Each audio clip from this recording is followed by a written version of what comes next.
बरेली के लोग हैं, तकरीर सुने।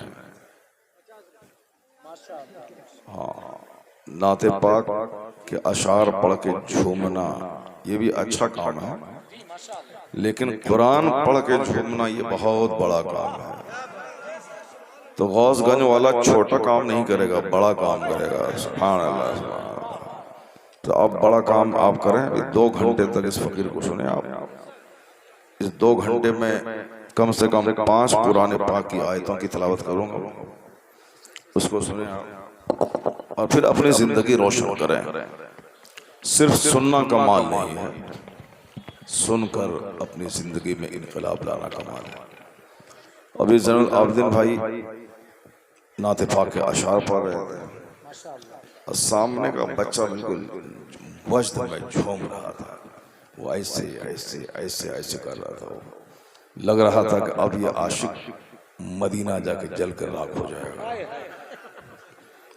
अब वो आशिक खामोश हो जाएगा, क्योंकि वो नात शरीफ सुनने के बाद वज्द में आ गया था। अब कुरान जब सुनेगा तो सो जाएगा वो आशिक। अल्लाह तबारक व तआला हम सबों को सही सोच और समझ अता फरमाए।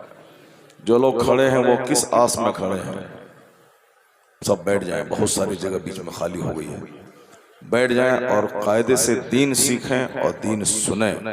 वाह सुभान अल्लाह, बहुत मजहब इस्लाम बहुत खूबसूरत मजहब है और खूबसूरती को अल्लाह तबारक व तआला पसंद फरमाता है। इस मजहब महज़ब की बातें इतनी लाजवाब हैं कि 1,00,000 बार सुने, हर बात नई नजर आती है। अजान होती है, बचपन से आप सुन रहे हैं अजान, लेकिन आज भी जब कोई मुअज्जिन अच्छी आवाज में अजान देता है तो बढ़ता हुआ कदम रुक जाता है। लोगों की आंखों से आंसू के कतरे बह जाते हैं, जबकि वो रोजाना 5 वक्त सुनता है। इस्लाम की कोई बात पुरानी नहीं होती।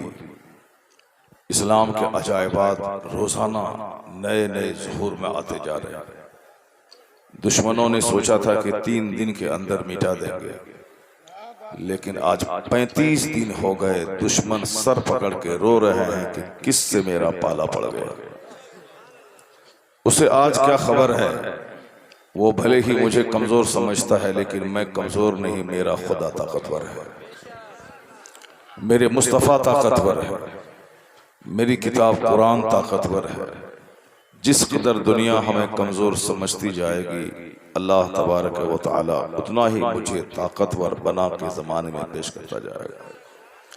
उसी मज़हब महज़ब की गुफ्तगू सुननी है और अपने दिल और दिमाग के वसवसात और कचरे को दूर करना है। अभी हालात इतने ख़राब हो गए कि लोग कुरान ही नहीं पढ़ते। अखबार बहुत पढ़ते हैं लेकिन कुरान नहीं पढ़ते। लोग व्हाट्सएप और यूट्यूब पे फजूल बातें बहुत देखते हैं, मगर मुस्तफ़ा की हदीस ही नहीं पढ़ते। सरकार की हदीस पढ़ने से आंख रोशन होती है, दिल कवी होता है, और हदीस पढ़ने वाला ऐसा होता है जैसे अपने नबी से कलाम कर रहा हो। आया है कि मन कान फी बैतिही मजमूअतुन मिनल अहादीस कान फीहि नबिय्युन यतकल्लम। जिसके घर में अहादीस का मजमुआ हो, ऐसा है जैसे उसके घर में नबी हैं जो कलाम कर रहे हैं। सुभान अल्लाह। ये मुशायरा नहीं था, ये कॉन्फ्रेंस है। इसको हमेशा दिमाग में रखो। ये मुशायरा नहीं था, ये कॉन्फ्रेंस है। मुशायरे में शेर का मुकाबला होता है, कॉन्फ्रेंस में हदीस और कुरान की तिलावत होती है। मुशायरे में सिर्फ ज़ाहिरी लज्जत हासिल की जाती है अशार सुनकर, लेकिन कॉन्फ्रेंस में कुरान हदीस सुनकर जिंदगी को सजाने की कोशिश की जाती है। यह रोने की जगह है, यह हंसने की जगह नहीं है। गौसगंज वालों ने कॉन्फ्रेंस की है, मुशायरा नहीं किया। और अगर यह मुशायरा होता रहा तो मुझे यह मालूम है पीलीभीत बगल में वहां उर्स के मौके पर अब खतीबों को नहीं, शेख चिल्ली को बुलाया जाता है। कई कई लाख रुपए खर्च करके शेख चिल्ली को बुलाया जाता है। क्यों? जब मौलाना साहब भी तकरीर में गाते रहेंगे और लतीफा छोड़ेंगे तो फिर इससे अच्छा तो वो गाता है कव्वाल, और इससे अच्छी कॉमेडी शेख चिल्ली छोड़ता है। तो तुम मौलाना होकर के जब शेख चिल्ली वाला काम करेगा तो तुमसे अच्छा तो शेख चिल्ली। 5 लाख रुपए खर्च करके लोगों ने बोला। मैंने पूछा उर्स में ये शेख चिल्ली का? हाँ, वो एक एक बात बोल बोल के हंसाता है, सारे लोग पेट पकड़ के लोटपोट हो जाते हैं, तो हंसने के लिए बुलाया गया। अगर आप भी तकरीर की आपने कद्र नहीं की तो आपका जो बच्चा है वह बच्चा तकरीर नहीं सुनेगा, वो कव्वाली सुनेगा। और फिर कव्वाली सुनते सुनते जब थक जाएगा तो बंबई से हीरो को बुला के गाना सुनेगा। उन दिनों से बचने के लिए तकरीर की कद्र कीजिए। और जो हमारे नए किस्म के मौलवी भाई हैं, यह लोग भी कुरान हदीस सुने और सुनाएं और इसके सुनाने वाले को प्रोत्साहित करें। और ये भी नात शरीफ सुन के पैसा दें और मजा लें, और कुरान हदीस सुनाने की बारी आए तो भाग के चले जाएं, तो वो अपनी कब्र खुद खोद रहे हैं कि उनको हटाया जाएगा और कव्वाल को उनकी जगह मिलाया जाएगा।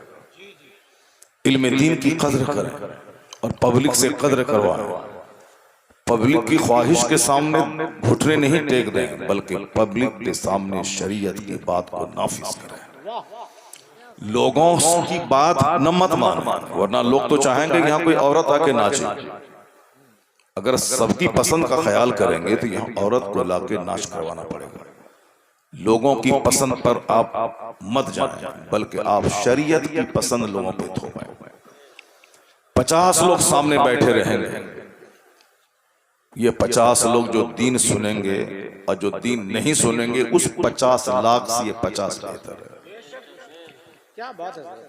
भीड़ जुटाना जलसे का क्या कमाल नहीं है, कामयाबी नहीं है, बल्कि दीन सुनना सुनाना उस पर अमल करना ये जलसे की कामयाबी है। अगर 5 लोगों ने आज गुटखा छोड़ दिया तो गौसगंज का जलसा कामयाब हो गया। अगर 5 लोगों ने आज से सच्ची तौबा करके नमाज शुरू कर दी, जलसा कामयाब हो गया। अगर 50 लोगों ने अंदर से अपने आप को मुजाहिद बनाने का अहद कर लिया कि मैं सिर्फ खा पीकर एक जानवर की जिंदगी गुजार के नहीं मरूंगा, बल्कि मैं शहादत की मौत मरूंगा, जो से आला दर्जे की मौत है। अगर 50 लोग तैयार हो गए अंदर से और दुआ करने लगे, इलाही मुझे शहादत की मौत अता फरमा, तो जहां इधर जज्बे शहादत पैदा होता है, उधर काफिरों की मौत हो जाती है, काफिरों की शामत आ जाती है। आज हम बुज़दिल हो गए इसलिए कि हमारा वक्त फजूल कामों में गुजर रहा है। आज हमें जरूरत है एक एक मिनट को कीमती समझने की। एक एक लम्हा कीमती है, एक एक मिनट कीमती है इस दुनिया का। ये दुनिया पानी का एक बुलबुला है, अभी है कल खत्म। ये जिंदगी एक पानी का बुलबुला है, रोजाना 5 वक्त मस्जिद से मौत का ऐलान होता है।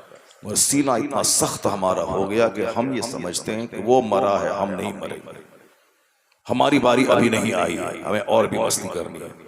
लेकिन अगर ये सोच पैदा हो जाए कि अभी मगरिब के बाद उनका ऐलान हुआ है, ईशा के बाद मेरा ऐलान होगा, तो फिर शरारत खत्म हो जाएगी। ये सीना जो घमंड का पुतला हो गया है, ये घमंड सीने से दूर हो जाएगा। आजिज़ी, खाकसारी, सॉफ्टनेस पैदा हो जाएगा।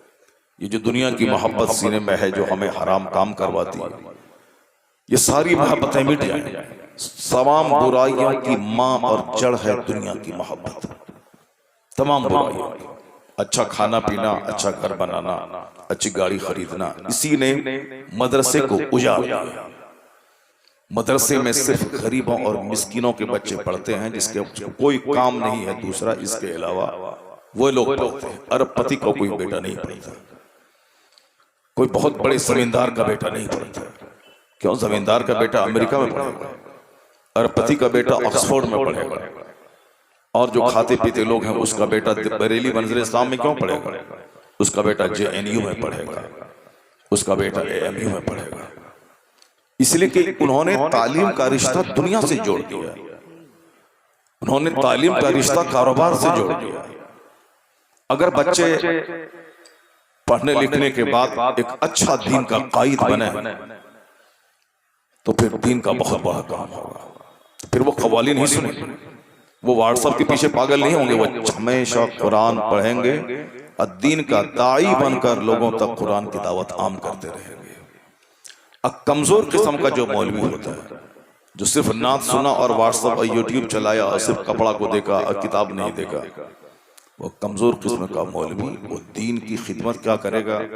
वो सिर्फ मैनेजर मुतवल्ली की चापलूसी करके जगह बचाएगा, जगह मेरी छूट न जाए। सामने उनके प्रोफेसर बैठे हुए हैं, सामने उसके रिसर्चर मुहक्किक बैठे हुए हैं, सामने उससे स्कूल के टीचर और कॉलेज के लेक्चरर बैठे हो, उसके सामने एक मामूली सती किस्म का मौलवी खिताब करेगा जुमा के दिन, वो टीचर क्या समझेगा? वो प्रोफेसर जो पूरी इस्लाम की हिस्ट्री जानता है वो क्या समझेगा?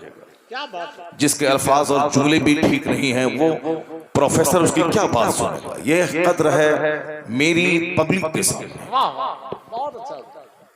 जो इस्लामिक हिस्ट्री जान रहा है, जंगे यरमूक और जंगे कादसिया और जंगे बद्र और जंगे ओहद का बैकग्राउंड जान रहा है, और ये सिर्फ दूसरों की कहानी सुन के सामने बयान कर रहा है। उसको कॉलेज का लेक्चर जिसने उर्दू में PhD किया है, जिसकी जबान अच्छी है, जिन्होंने हिस्ट्री ऑफ इस्लाम पर गहरी नजर उसकी है, उसके सामने एक छोटा मोटा मौलवी जुमा के दिन जो खिताब करेगा, उसके नजदीक उसकी क्या हैसियत होगी? आज जरूरत है जबरदस्त कुरान हदीस के मुताले की, आज जरूरत है दीन का दर्द रखने की, आज जरूरत है इस्लामिक हिस्ट्री के मुताले की, आज जरूरत है कि सामने वाला अगर प्रोफेसर है उससे ज्यादा अच्छी जबान एक आलिम के इस्तेमाल करने की, बहुत अच्छा। उससे गहरी मालूमात रखने की। अगर हमारे समाज का कोई गरीब बच्चा आलिम बना और वो जुमा के दिन मेंबर पे खिताब करेगा, तो सामने 1000 बीघा जमीन जोतने वाला जमींदार बैठा है, सामने प्रोफेसर बैठा है, सामने लायर बैठा है, और जो इनके बाप उसके खेत में मजदूरी करते हैं, उनका बेटा मेंबर पे चढ़ के जो खिताब करेगा, वो जमींदार कभी उसको अंदर से कबूल नहीं करेगा, कभी नहीं कबूल करेगा। वो जमींदार उसे कभी कबूल नहीं करेगा। इसे वो बोलेगा कि तुम्हारी औकात क्या है, तुम्हारे बाप तुम्हारे घर में मजदूरी कर रहा है। हाँ, हो गया। हमारे पीर साहब तशरीफ ला रहे हैं।